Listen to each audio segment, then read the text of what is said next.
Question number 6. ഒരാളുടെ വയസ്സ് 2025 ഒരു പെർഫെക്റ്റ് സ്ക്വയർ ആയിരുന്നു. 2012 അദ്ദേഹത്തിന്റെ വയസ്സ് ഒരു പെർഫെക്റ്റ് സ്ക്വയർ ആയിരുന്നു. എന്നാൽ എത്ര വർഷം കഴിഞ്ഞിട്ടാണ് അദ്ദേഹത്തിന്റെ വയസ്സ് ഒരു പെർഫെക്റ്റ് ക്യൂബ് ആകുക എന്നതാണ് ചോദ്യം. ആ ക്യൂബ് ആകുന്ന വർഷത്തെ m ഇയേഴ്സ് എത്രയാണ് എന്നാണ് ചോദ്യം. നമ്മൾ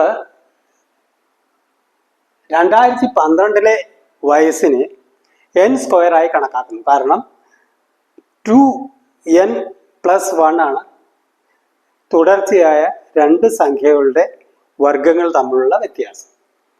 അതുകൊണ്ട് 2012 വയസ്സ് n ആണ്, n² ആണ്. 2025 വയസ്സ് n+1 ഹോൾ സ്ക്വയർ നമ്മൾ എടുക്കുന്നു. അപ്പോൾ ഇത് തമ്മിലുള്ള വ്യത്യാസം, ഡിഫറൻസ് എന്ന് പറയുന്നത് 13 ആണ്. ഇപ്പൊ 13 എന്ന് പറയുന്നത് 2n+1 ആണ്. അപ്പൊ 2n എന്ന് പറയാൻ 13 നിന്ന് 1 കുറച്ചാണ് 12.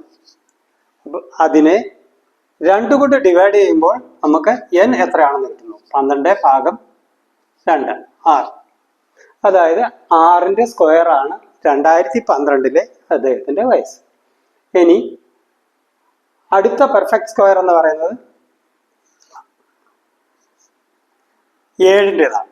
6ന്റെ സ്ക്വയർ 36 വയസ്സ്, 7ന്റെ സ്ക്വയർ 49.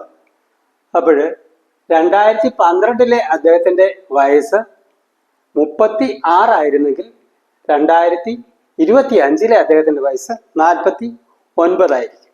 അപ്പോൾ കറക്റ്റ് 36ഉം 13ഉം 49. അപ്പോൾ നമ്മൾ കണ്ടെത്തിയത് ശരിയാണെന്ന് അർത്ഥം. ഇനി അത് ഒരു പെർഫെക്റ്റ് ക്യൂബ് ആകുന്നത് എത്ര വർഷം കഴിഞ്ഞാണ് എന്നുള്ളതാണ് നമ്മുടെ ചോദ്യം. അപ്പോഴേ പെർഫെക്റ്റ് ക്യൂബുകൾ നമ്മൾ നോക്കുമ്പോൾ 3 ക്യൂബ് എന്ന് പറയുന്നത് 27 ആണ്. അത് 49ലും ചെറുതാണ്. ഇനി 4 ക്യൂബ് എടുത്താൽ 64 ആണ്. 64 49നേക്കാൾ വലുതാണ്.